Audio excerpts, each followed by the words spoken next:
ঈদের ছুটিতে প্রাণ ফিরে পেয়েছে সিলেটের ভোলাগঞ্জ। সাদা পাথর আর স্বচ্ছ পানির মেলবন্ধনে তৈরি এই পর্যটন স্পটে প্রতিদিন ভিড় জমাচ্ছেন অসংখ্য মানুষ। শহরের ব্যস্ততা পেছনে ফেলে প্রকৃতির কাছাকাছি প্রিয়জনদের নিয়ে একটু সময় কাটাতেই এখানে ছুটে আসছেন পর্যটকেরা। পরিবার নিয়ে প্রায় ঘুরতে আসা হয়, যেহেতু আমার বাবা চাকরি সূত্রে সিলেটে থাকেন। আসার পরও এখানে প্রকৃতির মুগ্ধতা সবসময় মুগ্ধ করে রাখে আমাদেরকে। এই জন্য এবার আমার কাজিনরা, আমার চাচা চাচি সবাই আসলো, তাদেরকে নিয়ে আমরা ঈদের দ্বিতীয় দিনে এখানে চলে আসলাম। তবে আমার মনে হয় ব্যক্তিগতভাবে আমাদের এই প্রকৃতিকে আরও প্রিজার্ভ করা উচিত। বিশেষ করে এত মানুষ থাকার কারণে অনেক ময়লা ফেলা হয়, অনেকভাবে পলিথিন, প্লাস্টিক, মানে এগুলোর জন্য আর একটু আমাদেরও সচেতন হওয়া উচিত, সরকারেরও সচেতন হওয়া উচিত। ধলাই নদের 10 নম্বর ঘাট থেকে নৌকায় করে পর্যটকেরা যাচ্ছেন মূল স্পটে। নৌযাত্রার সময় চারপাশের সবুজ পাহাড় আর স্বচ্ছ পানির দৃশ্য যেন বাড়িয়ে দিচ্ছে ভ্রমণের আনন্দ।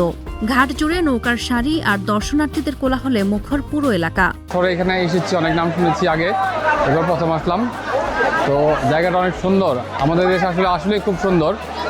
যদিও ম্যানেজমেন্টের কিছু সমস্যা আছে, যদি আমরা ম্যানেজমেন্ট ঠিক করতে পারি পর্যটন ক্ষেত্র আমাদের অনেক বিকশিত হবে আশা করি। পর্যটকদের অনেক ফ্যাসিলিটিস দরকার এখানে, যেগুলি নাই, ন্যূনতম ফ্যাসিলিটিস নাই, কিন্তু প্রাকৃতিকভাবে এই জায়গাটা অনেক সুন্দর, অনেক আকর্ষণীয় এবং আমাদের উচিত হচ্ছে এগুলি সংরক্ষণ করা।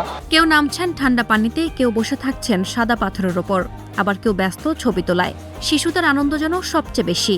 পানি ছিটানো আর পাথরে দৌড়ঝাঁপে কাটছে তাদের সময়। বড়রাও ভুলে যাচ্ছেন ক্লান্তি, মিশে যাচ্ছেন সহজ আনন্দে।